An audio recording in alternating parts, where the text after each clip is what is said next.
Il était une fois un couple de païenqueux qui vivaient heureux sur une petite île déserte. Les jours passèrent et le couple donna naissance à un splendide oisillon. Pendant que la femelle veillait sur le petit, le mâle s'en allait pêcher du poisson en pleine mer pour nourrir la famille.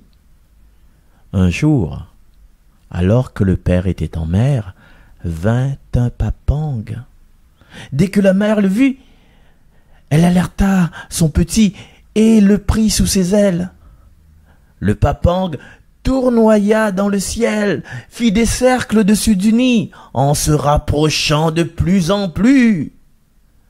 La femelle païenqueux se mit à pousser des cris, le bec en avant.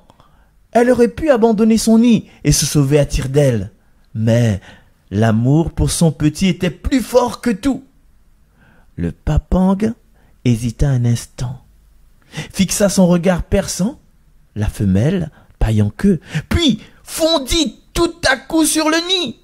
La femelle païenqueux se jeta en avant pour protéger son petit de l'attaque ennemie.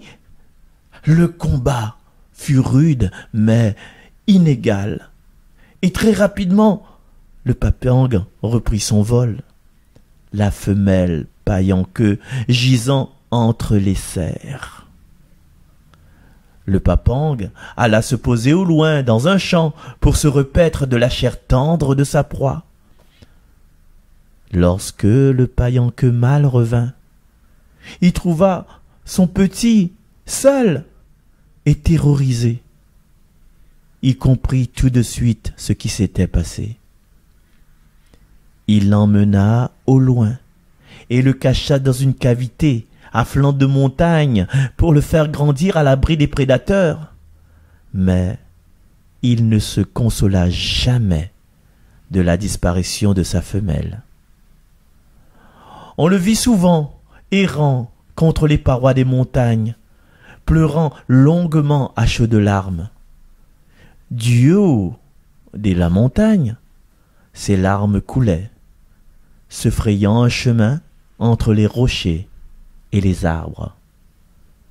C'est ainsi que naquirent les cascades de la Réunion.